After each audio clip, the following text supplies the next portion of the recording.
মাখছো সোনা? কি মাখছো? কি মাখছো বলো? কীটা মাখছো বলো আমাকে একটু? কি মাখছো? কি ওগুলো?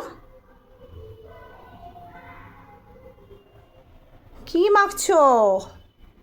দেখাও একটু কি মাখছো, দেখাও। কি ওগুলো কি মাখছো? হ্যাঁ,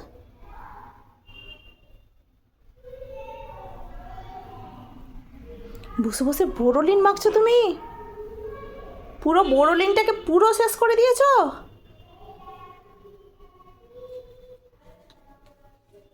দাঁড়াও।